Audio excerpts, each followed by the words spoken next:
Prosseguindo da pós-graduação em Ciências da Religião, a sexta parte, vamos agora ao capítulo 3 do material didático, no período da inocência. Este período é descrito como havendo uma grande intimidade entre Deus e o primeiro casal. A descrição da voz de Yahvé passeando no jardim é a evidência dessa intimidade. Veja Gênesis 3:8. E ouviram a voz de Yahvé Elohim que passeava no jardim pela viração do dia. E escondeu-se Adão e sua mulher da presença de Yahvé Elohim entre as árvores do jardim. Também vemos que o próprio Deus ensinou a Adão o que era certo e o que era errado. Ok? Porque Deus vai ensinar Adão a não comer de uma determinada árvore e poderia comer de outras árvores, mas daquela ele não poderia comer. E principalmente Deus está ensinando que existe algo que pode separá-los da comunhão. Veja, aí, número 1, o ato divino de prevenir o homem sobre o mal. Quando Deus diz a ele que ele não deveria comer da árvore da ciência do bem e do mal, porque ele morreria se ele comesse. Tá bom? Qual o objetivo divino? Vamos para as nossas 3 perguntas. Alertar o homem para o fato de que havia algo que poderia interromper a sua comunhão com Deus. Então o homem foi alertado, olha, não coma dessa árvore. Ou seja, existe algo que pode interromper essa nossa comunhão. O comentário prossegue. Essa prevenção foi através da criação da árvore da vida e da árvore do conhecimento do bem e do mal.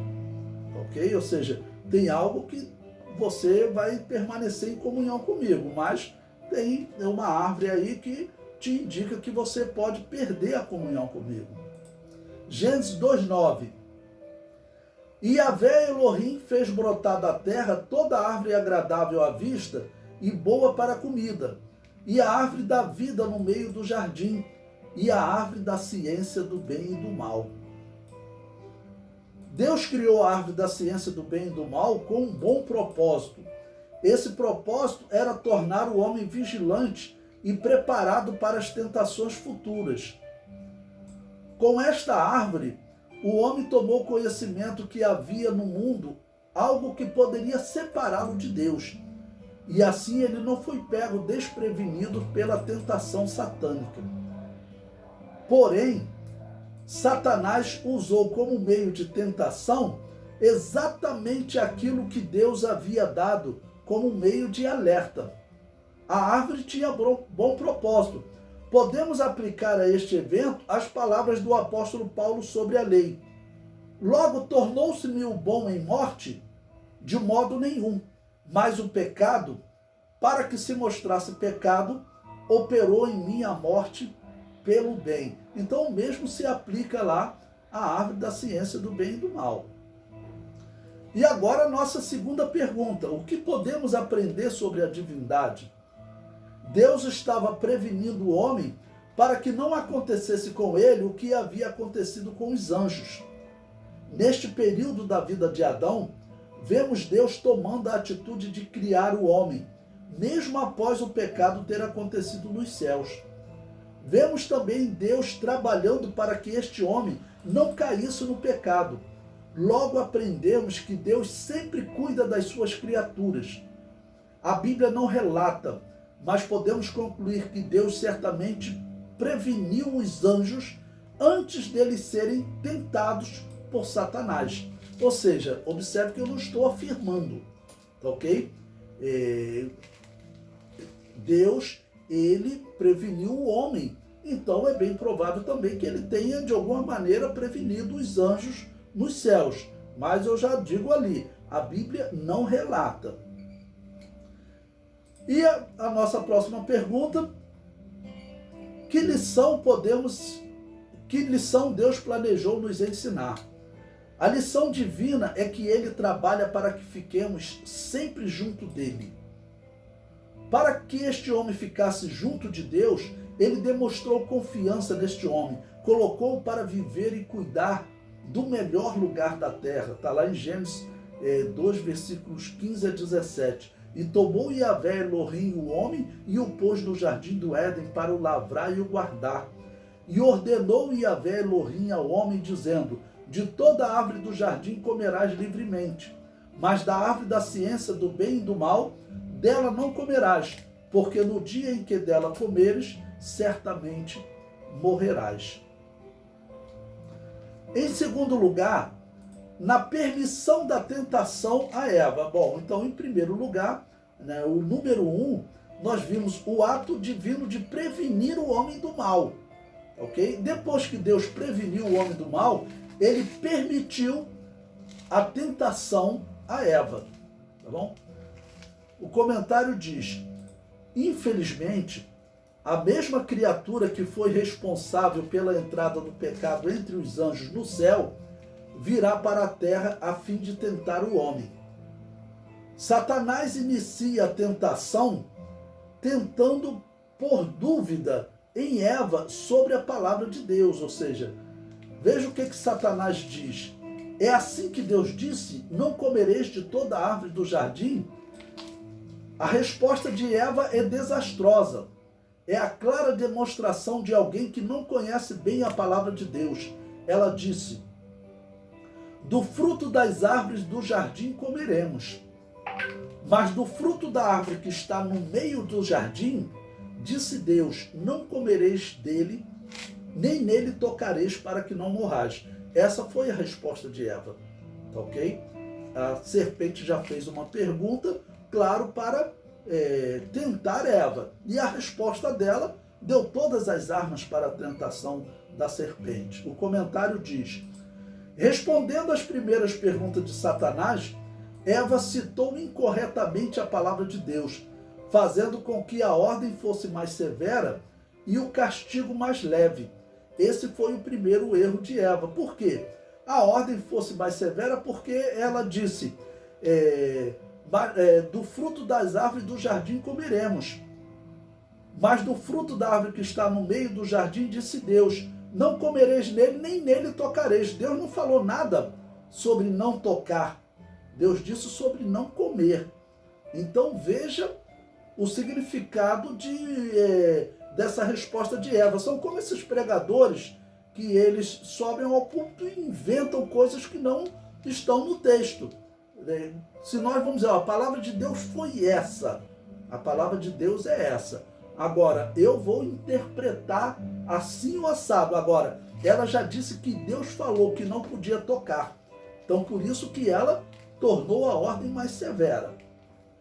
O comentário prossegue: Deus não havia dito coisa alguma sobre não tocar, e ele preveniu sobre morte imediata para a desobediência. Ele disse no dia, e já Eva não disse isso. Ela só disse: não comereis dele, nem nele tocareis, para que não morrais. Ela não falou: porque no dia que dele comerdes, morrereis. Tá bom? O segundo erro, e mais grave, de Eva, foi dizer que a ordem de proibição de Deus era dirigida à árvore que está no meio do jardim, quando, na verdade, a ordem de Deus dirigia-se à árvore da ciência do bem e do mal. Este foi o grande erro de Eva. A árvore que estava no meio do jardim era a árvore da vida. Está lá em Gênesis 2:9, que Deus criou todas as árvores, a árvore da vida no meio do jardim. Eva estava completamente confusa. Então, quando Eva respondeu, lendo de novo o versículo 2, ela disse: olha, do fruto das árvores do jardim comeremos, mas do fruto da árvore que está no meio do jardim. Não foi isso que Deus disse. Deus disse para não comer da árvore da ciência do bem e do mal. Ok? E ela disse que não podia comer da árvore que estava no meio do jardim. Certamente Eva, ela falou, no entendimento dela, a árvore da ciência do bem e do mal estava no meio do jardim, considerando que essa era a árvore mais importante do jardim, porque meio traz o simbolismo de importância, tá ok? O comentário prossegue: Satanás tirou proveito imediato, como ele sempre faz com alguém que não está familiarizado com a palavra de Deus. E depois Satanás ainda teve o atrevimento de chamar Deus de mentiroso. Ele disse: é certo que não morrereis. quando Deus havia dito: certamente morrerás. Do início ao fim da Bíblia, Deus ensina que o salário do pecado é a morte. Tem aí diversas referências para vocês lerem. Não somente do corpo, mas também do espírito e da alma. Mas Satanás está constantemente sussurrando de 1000 formas: é certo que não morrereis. Deus é muito bom para punir o pecado. Existe outra saída. Ou seja, ele vai argumentando de outras maneiras para que a pessoa acabe por desacreditar na palavra de Deus. Foi isso que Satanás fez com a serpente, com a mulher, tá ok? E é isso que ele faz ainda nos dias de hoje. Você veja que o Apocalipse, ele tem momentos que ele fala normalmente no dragão, mas tem momentos que ele fala na serpente, ok? Em Apocalipse 12, 9, por exemplo, ele fala da serpente e chega a falar que a serpente lançou da sua boca, no versículo 15, atrás da mulher água como um rio, para que pela corrente fizesse arrebatar. Por que apareceu a figura da serpente no Apocalipse? Por que Deus não fala sempre do dragão? Porque a serpente está ligada ao engano. Ela enganou Eva. Ela fez perguntas a Eva que confundiu Eva e depois ela chamou Deus de mentiroso, disse que isso não era verdade. Então, por isso é que o Apocalipse, em determinados momentos, usa a serpente para dizer: essa água que sai da boca da serpente significa falsas doutrinas, porque a água, ela é um símbolo da boa doutrina, um símbolo da palavra de Deus, um símbolo do poder purificador da palavra de Deus. Tá ok? O comentário prossegue. No versículo 5, Satanás continuou a falsear a personalidade de Deus. E Eva escutou e acreditou na mentira de Satanás. Mas observe que Satanás escondeu uma parte importante da verdade. Não disse a Eva que ela conheceria o bem sem poder praticá-lo, e o mal sem poder evitá-lo. Porque a serpente disse: olha, Deus sabe que no dia que você comer dessa árvore, você vai conhecer o bem e o mal. Vocês serão como ele. Só que ela ocultou essa parte. Você vai conhecer o bem. Só que agora, dominado pelo pecado, você não vai conseguir praticá-lo. E o mal, sem poder evitá-lo. Ok?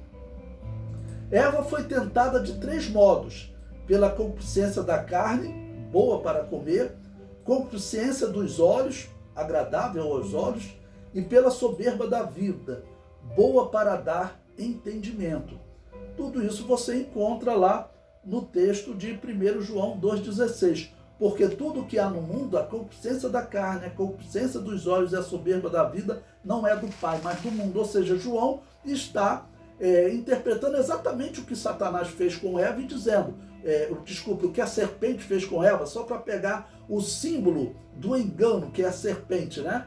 Ok? E diz que a serpente faz o mesmo nesses últimos dias. E o Apocalipse também vai dizer a mesma coisa. Jesus foi tentado desses 3 modos. As 3 tentações de Jesus, exatamente, a concupiscência da carne, a concupiscência dos olhos e a soberba da vida. O Deus eterno decidiu criar um mundo espiritual e um mundo físico para compartilhar os seus atributos. O mal atingiu o mundo espiritual e também o mundo físico. E aí, vamos à nossa segunda pergunta. Qual o objetivo divino na permissão da tentação a Eva? Deus não quer que os homens o sigam por pressão, ou por desconhecer outro caminho que não seja a obediência, mas por amar a obediência.